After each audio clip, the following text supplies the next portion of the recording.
कहानी की शुरुआत में हम एरन नाम के एक जालिम वॉरियर को देखते हैं जो चीन की राजकुमारी को अपनी रानी बनाना चाहता था ताकि वो एम्पायर का सबसे बड़ा राजा बन सके।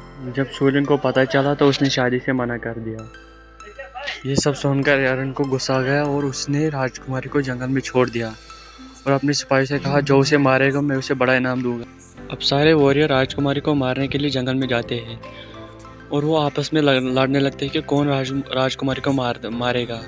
तब राजकुमारी हार मानने लगती है। तभी ठंडी हवा की झोंक से कोई उसकी ओर आ रहा था। वो एक जाबाज वॉरियर था। उसने अकेले सब वॉरियर को मार दिया।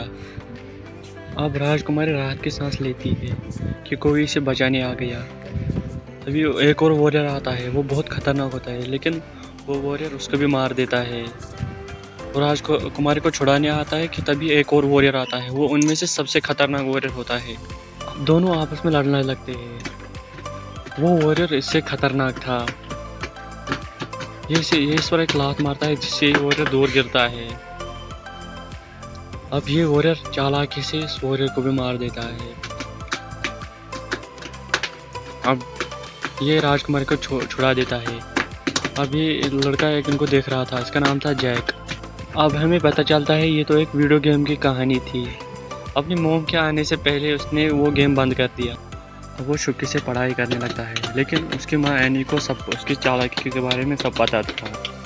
कि मोम उसे कहती है कि मैं तुम्हारी फीस नहीं भर पाऊंगी इसलिए तुम्हें अच्छे से पढ़ना होगा और स्कॉलरशिप के पैसे ले आने होंगे। उन्हीं से तुम्हारी फीस भरनी होगी। अब ये सुनकर जैक साइकिलिंग पर जाता है।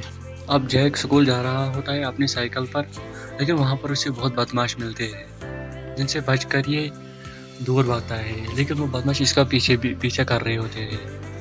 अब इनसे छुपकर एक अपने स्कूल में आ जाता है। अब मिस्टर चेन उसको कहता है कि तुम इन बदमाशों से क्यों भागती हो, थोड़ी होशियारी दिखाओ जैसे तुम वीडियो गेम में दिखाते हो। अब जैक कहता है वीडियो गेम कुछ और होता है और रियल लाइफ में कुछ और होता है। अब जैक मिस्टर चेन के दुकान पर पार्ट टाइम जॉब करता था। वो एक आर्टिफिशियल उठाकर शेल्फ पर रख रहा था। तभी उसे एक पोर्ट पर पड़ी जो मिस्टर चैन के दोस्त ने उसे चाइना से बेचा था।